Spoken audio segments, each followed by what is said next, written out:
7월 종합 소식입니다.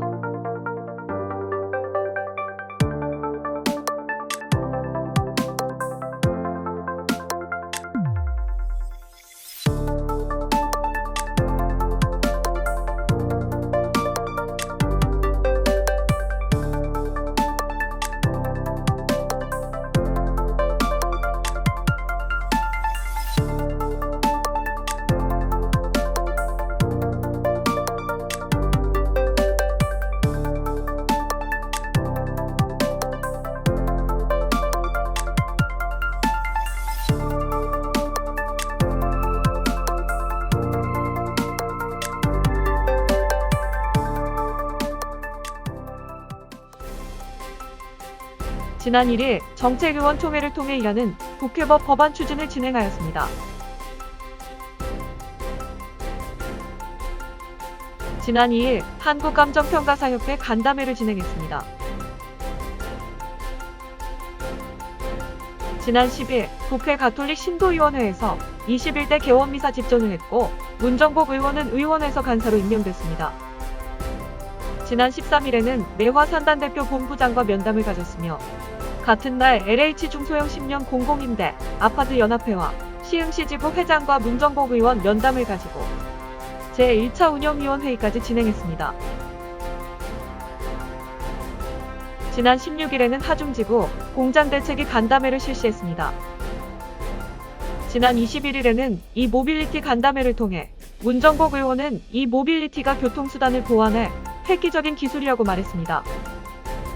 또한 같은 날 목감동 양달천생태하천 관련 시청면담 21일과 28일에는 1차 당연직 상무위원회를 가졌으며 27일에는 행정수도 완성 추진단 1차 회의를 진행했습니다. 상무위원회에서는 경기도당 포상과 지역 전국대의원 선출이 이루어졌습니다. 지난 22일에는 국토부 행복주택 현장 방문 및 행복주택 주민들과 간담회를 같은 날 국회 한반도 평화포럼 정기총회를 실시했습니다. 지난 24일 제2경인선 실무자 회의를 진행했습니다. 지난 28일에는 국토교통위원회 전체 회의를 가졌으며 문정복 의원은 문제 제기에 나섰습니다. 2014년도 부동산 3법을 통과시킨 대다수의 의원님들 중에 지역에 집이 없으시고 특히 우리가 주목하는 강남에 집이 있으신 그리고 부동산 3법을 통해 대단한 시세 차익을 얻으신 의원님들이 국토위원 중에 몇 분이 계십니다. 그 중에 한 분이 지금 간사로 거론된 이헌승 의원입니다. 집값 때문에 분노하고 계시는 대한민국 국민들의 정서상 국토위에서도 제척을 해야 될 뿐만이 아니라 주택 공급과 관련된 여러 가지 안을 심의하고 의결하는 간사라는 중책을 맡는 것에 대해서는 대단히 부적절하다라는 생각이 듭니다. 그래서 반대 의견을 내고자 합니다.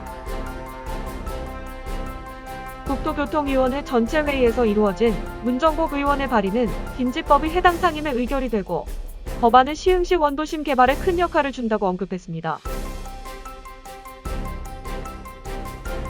지난 29일 행정수도 완성 추진단 2차 회의를 가졌고 같은 날 제380회 국회 2차 국토교통위원회에서 문정복 의원의 질의 응답 시간을 가졌습니다.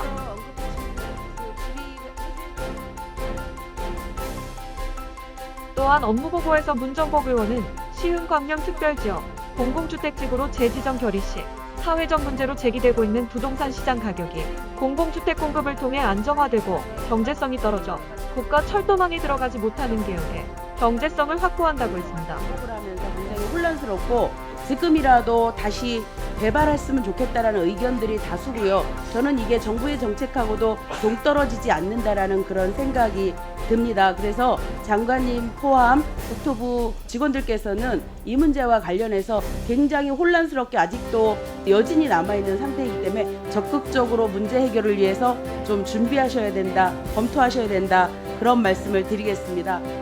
지난 30일에는 행정수도 완성을 위한 국회 내 토론회를 실시했습니다.